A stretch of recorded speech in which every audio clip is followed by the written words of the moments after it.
They spread bacteria by contaminating your countertops, and they leave droppings and urine wherever they want to. Hey guys, welcome back. This is Nate with Green Haven Pest Control, and today we are going to be talking about rodents. If you're new to the channel, please feel free to like and subscribe as it helps out a lot. It's that time of year where everything is starting to cool down and everybody's looking for a warm place indoors. Unfortunately, so are mice. Coming into the fall, mouse problems are one of the biggest issues that we see, so today we're going to answer some of your top questions on how to keep your home rodent-free. Question 1. I saw one little mouse. How bad can it really be? It's easy to think that it's just one lost mouse, but a lot of the time when you see one, there's definitely more.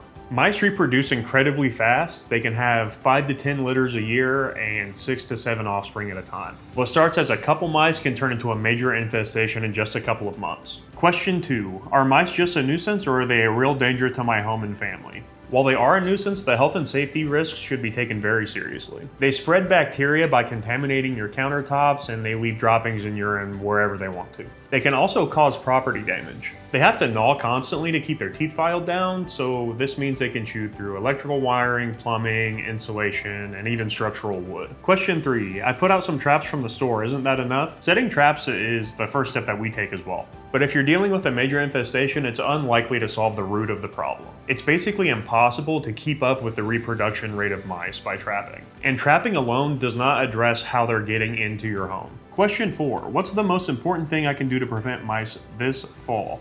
Excellent question. Sanitation is vital, but exclusion is also a key part of the process. Remember that mice can fit in dime-sized holes. They can contort their bodies to fit in very tight spaces.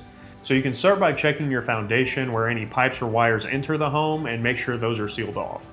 Use the right materials. Mice can chew through foam and sometimes even caulk. If you see a gap where a pipe or wire enters the home, try to stuff it with steel wool. Finding signs of mice can be unsettling, but being proactive can secure your home for the long term. If you're seeing signs of mice, do not wait for it to get worse. Give us a call. Thanks for watching and stay safe and warm this fall.